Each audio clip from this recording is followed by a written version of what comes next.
At ayun na nga mga lubits, samahan nyo ko at i-upgrade natin itong GT Zaskar FS.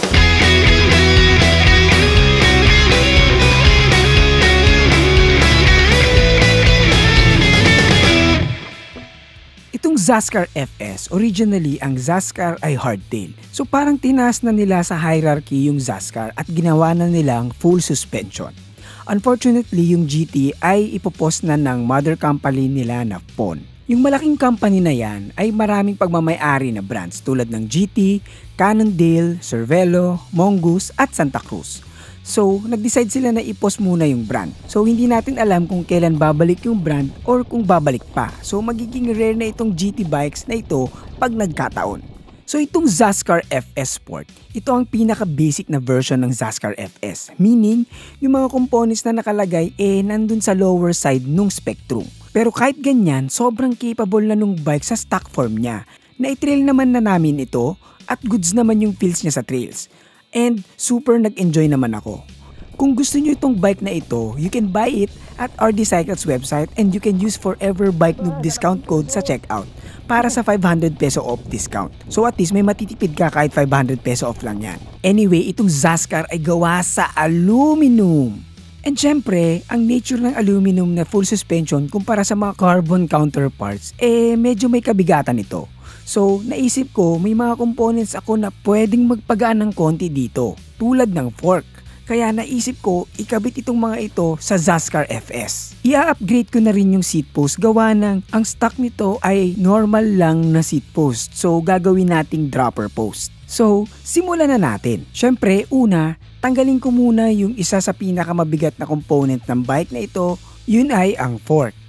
Pero mas mabuting tanggalin na natin yung mga nakakabit sa kanya tulad ng wheelset. Quick release na through axle naman ito, so easy naman yan. Pero maganda, ibalik mo din agad yung axle para hindi mo ma-misplace. Madalas magiging cost pa yan ng pagkain ng oras mo, imbis na hindi ka na maghahanap ng nawalang bagay, maghahanap ka pa. Next nating tatanggalin ay yung calipers. Minsan nakakalimutan kong tanggalin yan sa fork. So pagbaklas ko ng fork, nakakabit pa pala. Hassle baklasin kasi nakabaklas na yung fork sa mismong frame. So mas maganda kung nasa tamang order ang pagbaklas. Kaya bago baklasin yung fork, tanggalin mo muna lahat ng nakakabit sa kanya. And madalas may mga clip din yan para sa cable housing. Syempre, tanggalin na rin natin yan. At ibalik din natin agad sa fork para iwas wala. Usually, tinatali ko muna yung fork sa frame gamit ang shoelace at sinisigurado kong secure ito bago ko baklasin yung fork sa frame. Pag tinanggal mo na kasi yung top cap at niluwagan mo yung bolt sa stem, sigurado laglag yung fork mo. Gasgas yan. Para maiwasan yung laglag at gasgas, tinatali ko siya. So pag na-secure na yan, pwede mo nang tanggalin yung top cap at luwagan yung bolt nung stem para matanggal yung fork. O diba, hindi nalaglag. So dapat itali nyo din yung sarili nyo para hindi kayo ma-fall. So pwede mo nang tanggalin yung fork at iset aside yung ibang parts ng headset kasi gagamitin pa natin yan.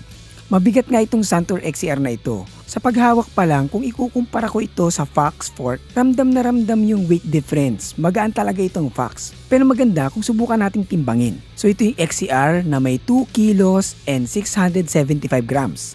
At itong Fox fork ko naman ay nasa 1 kilo and 980 grams. So more or less 700 grams din yung nawala. Though, mababawi naman yan mamaya pag naglagay na ako ng dropper post. Pero at least gagaan ng konti with bump in performance and function.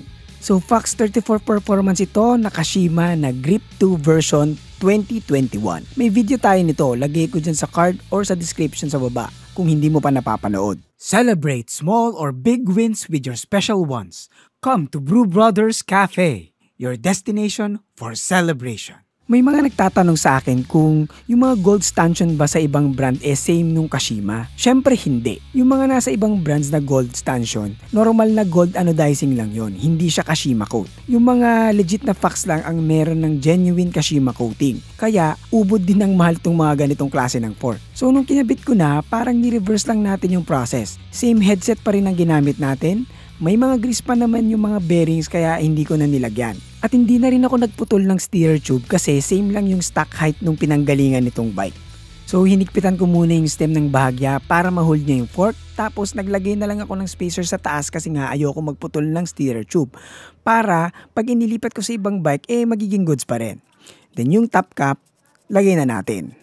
So pwede na nating luwagan yung stem na hinigpitan natin kanina para ma-preload natin yung pinakatamang higpit ng top cap.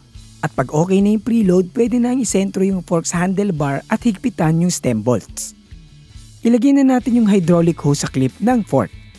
Pwede na natin ikabit yung mga caliper. So, kinabit ko na yung caliper sa mismong post mount ng fork. Siguraduhin nyo lang na sa loob ng fork dumaan yung hose ng brakes, hindi sa labas ng fork para iwas sabit sa trails. Anyway, nung kinabit ko na yung caliper, may pagkakamali pala akong ginawa. Nakalimutan ko na yung fox ko pala ay 160 post mount. Pero 180 pala yung rotors na nakakabit sa wheelset nitong Zaskar FS. Kaya nung sinalpak ko, ayun, hindi kasya. Epic fail. So, to the rescue ang FB Marketplace at nakakita tayo ng adapter na malapit lang sa location ko. Shoutout kay Makoy Panganiban, sa kanya ko nakuha yung adapter na 160 to 180. Maraming salamat. So, kinabit ko ng adapter, okay naman, pasok naman. Pero, nung kinabit ko na yung wheelset ulit, pumasok naman. Pero nung sinipat ko, parang may awang. Kumbaga, hindi buo yung kagat ng caliper. So, binaklas ko ulit at nilipat ko yung spacer sa taas ng mounting para bumaba yung mismong caliper sa pagkakakabit. At nung binalik ko na yung gulong, saktong-sakto.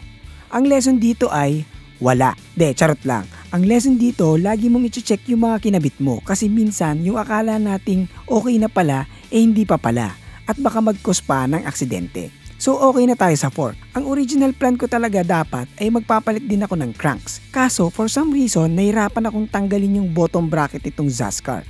Hindi ko na pinilit tanggalin, gawa ng demo bike kasi ito at hindi ito akin. Kaya hindi ko na ginalaw. Hindi ko din kasi pwedeng gamitin yung stock BB nito, gawa ng dub yung ilalagay kong cranks. Shimano standard ito, so hindi ko na ginalaw, baka masira. Demo bike kasi ito, so hinayaan ko na lang. Punta na lang tayo sa dropper post. Sabi ko nga kanina, ang stock nito ay normal na seat post lang, na i-upgrade natin into dropper post. Kung iisipin nyo, mas mabigat ito kumpara sa normal seat post lang na nakalagay. Pero dito kasi papasok yung purpose overweight. So ano ba yung mas importante? Yung purpose ba nung bagay or kung gaano ba siya kagaan? Dahil nga trail bike ito, napak-importante ng dropper post sa mga ganitong bike.